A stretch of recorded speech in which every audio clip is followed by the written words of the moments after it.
Riwayat hidup Nabi Muhammad dari lahir sampai wafat. Perjalanan hidup Nabi Muhammad SAW menyimpan kisah yang penuh hikmah.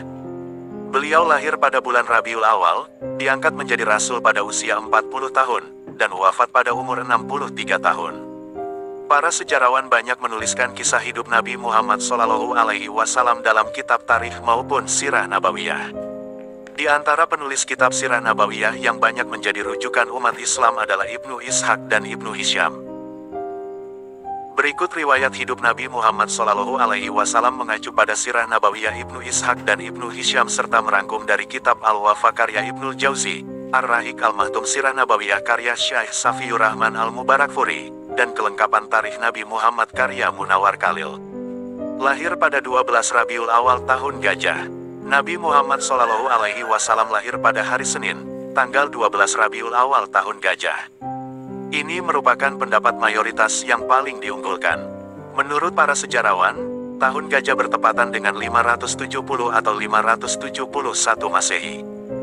Alasan dibalik penamaan tahun Gajah berkaitan dengan serbuan pasukan gajah yang berada di bawah pimpinan Gubernur Jenderal Najasyi Habasyah di Yaman yang bernama Abrahah bin Syabah. Kedatangan mereka ke kota Makkah untuk menghancurkan Ka'bah. Peristiwa ini terjadi sekitar 50 hari menjelang kelahiran Nabi Muhammad SAW.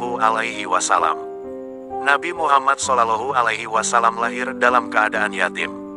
Ayah beliau yang bernama Abdullah bin Abdul Muthalib meninggal saat Rasulullah SAW masih berada dalam kandungan sang ibu, Aminah binti Wahbe. Didatangi malaikat untuk membersihkan hatinya.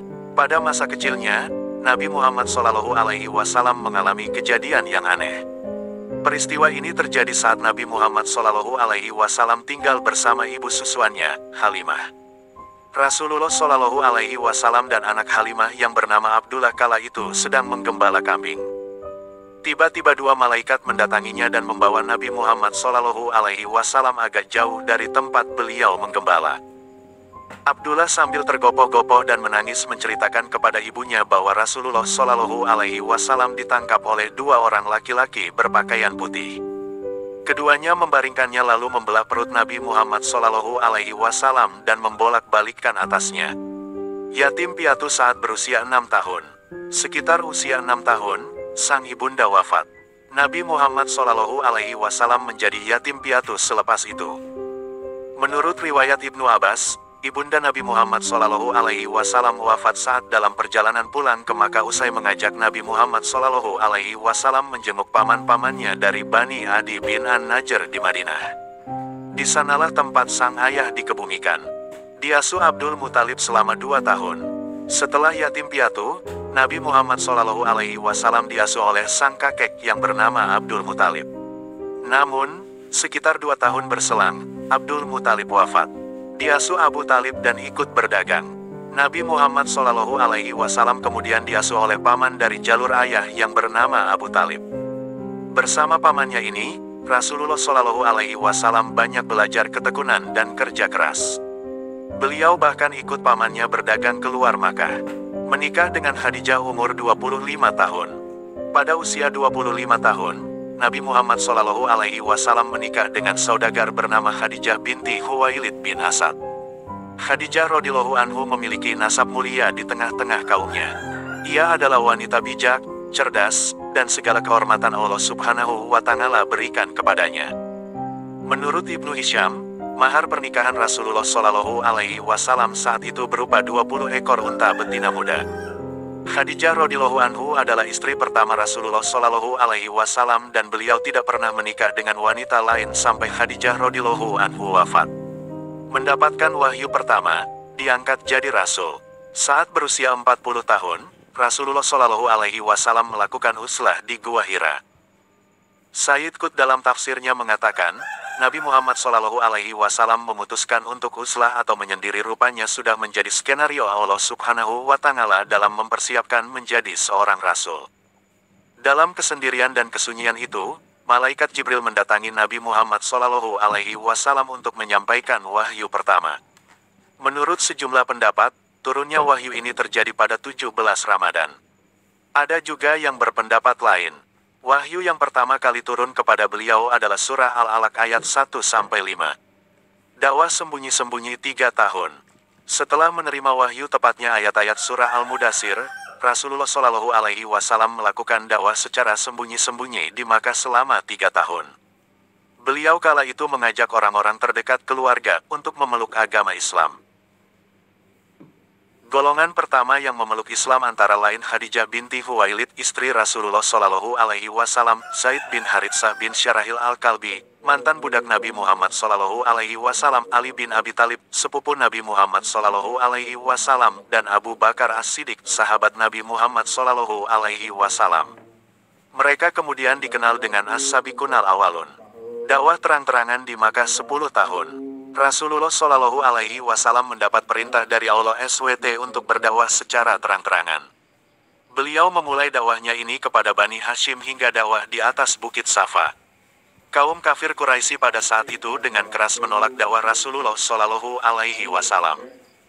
Kaum kafir Quraisy kala itu mengejek, menghina, dan mengolok-olok Nabi Muhammad Shallallahu Alaihi Wasallam dengan menyebut beliau sebagai orang gila. Kaum muslim saat itu juga banyak mendapatkan serangan dari kaum kafir Quraisy. Isra, Miraj Nabi Muhammad. Pada akhir masa dakwah di Makkah, Rasulullah Shallallahu Alaihi Wasallam melakukan perjalanan spiritual bersama malaikat Jibril dari Masjidil Haram ke Masjidil Aqsa. Lalu beliau melanjutkan perjalanan dari Masjidil Aqsa ke Sidratul Muntaha dengan melewati setiap lapisan langit. Perjalanan agung ini kemudian dikenal dengan Isra, Miraj. Kewajiban salat 5 waktu lahir dari Isra, Miraj Nabi Muhammad Shallallahu Alaihi Wasallam ini. Hijrah ke Madinah. Melihat kondisi yang semakin tidak aman, Nabi Muhammad Shallallahu Alaihi Wasallam memutuskan hijrah atas perintah Allah Subhanahu wa Ta'ala. Hijrah pertama kaum muslim kala itu ke Habasyah. Kemudian, kaum muslim melakukan hijrah dalam jumlah lebih besar ke Madinah. Peristiwa hijrah ke Madinah ini terjadi pada Jumat 12 Rabiul Awal 1 Hijriah atau 622 Masehi. Ada pendapat yang menyebutnya 2 Rabiul Awal. Dakwah di Madinah 10 tahun. Nabi Muhammad Shallallahu Alaihi Wasallam berdakwah di Madinah selama 10 tahun. Sebagai pendatang, beliau menerapkan strategi dakwah yang berbeda dengan di Makkah. Di antaranya, beliau membangun masjid sebagai pusat kegiatan dakwah, melakukan perjanjian dengan kaum Yahudi di Makkah, mempersaudarakan kaum Muhajirin dan Ansar, dan membangun ekonomi rakyat dengan mendirikan pasar. Melakukan haji wada. Rasulullah Shallallahu Alaihi Wasallam melakukan haji pertama dan terakhir beliau yang kemudian dikenal dengan haji wada pada 10 Hijriah. Beliau juga menyampaikan khutbah terakhirnya pada haji tersebut. Sakit menjelang wafat, Rasulullah Shallallahu Alaihi Wasallam jatuh sakit tak lama sepulang dari haji wada. 5 hari sebelum Rasulullah Shallallahu Alaihi Wasallam berpulang ke Rahmatullah, sakit beliau bertambah parah, suhu badannya tinggi. Beliau merasakan sakit yang amat dahsyat. Pada waktu menjelang ajal tersebut, Rasulullah Shallallahu Alaihi Wasallam memberikan sejumlah wasiat kepada umat Islam. Nabi Muhammad wafat usia 63 tahun. Tepat pada usia 63 tahun, Rasulullah Shallallahu Alaihi Wasallam berpulang ke Rahmatullah.